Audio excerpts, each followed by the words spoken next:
Join me today as we visit one of my favorite and most frequented spots, that being the Horsepen Bayou leg of the Armand Bayou Coastal Preserve. I'm admittedly pretty spoiled to have such a pristine paddling route only minutes from my home, and yet I would travel much further for the experience that it provides.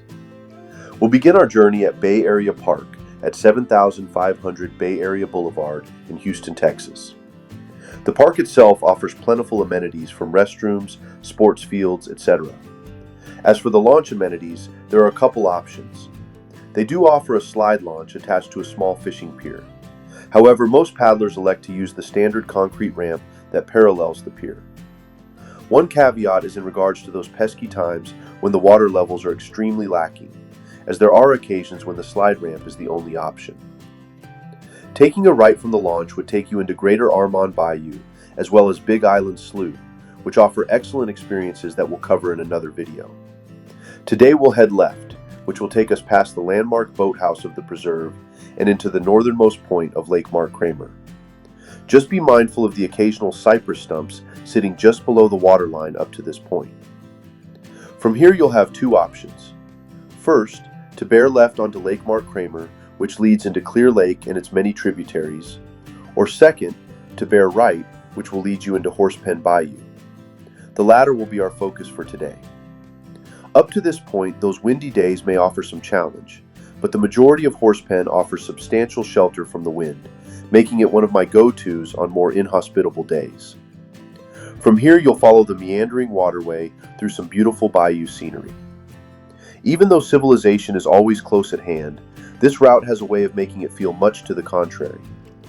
While much of the journey is comprised of pristine backcountry scenery, you'll also pass through the University of Houston Clear Lake campus, and then under Bay Area Boulevard and into the more open shorelines that lead between several subdivisions and ultimately conclude just beyond Space Center Boulevard.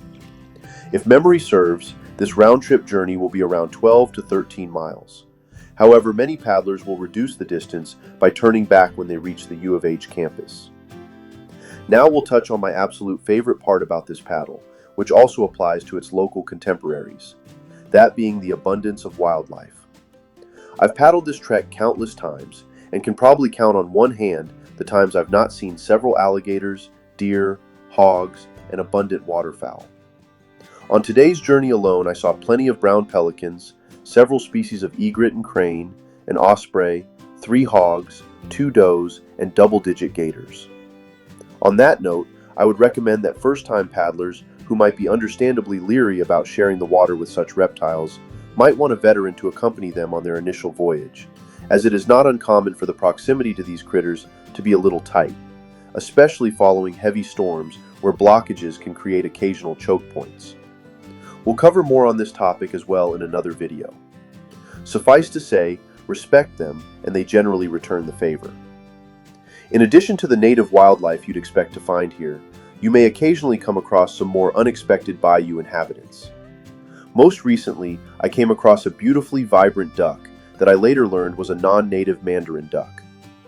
All that to say, if you're paddling Horsepen, be sure to bring your camera, as you will almost certainly have beyond ample opportunities for some great shots that are rarely offered in such a local setting. Once again, this is among my most highly regarded paddles for good reason. It offers tremendous wildlife encounters, is largely sheltered beyond the first half mile, feels quite isolated, and offers the pristine bayou aesthetic so dear to many Gulf Coast kayakers. It offers a safe and enjoyable experience to the novice and veteran paddler alike, and will leave an impression long after the journey concludes. I highly recommend trying this one out. Until next time, paddle smart, God bless.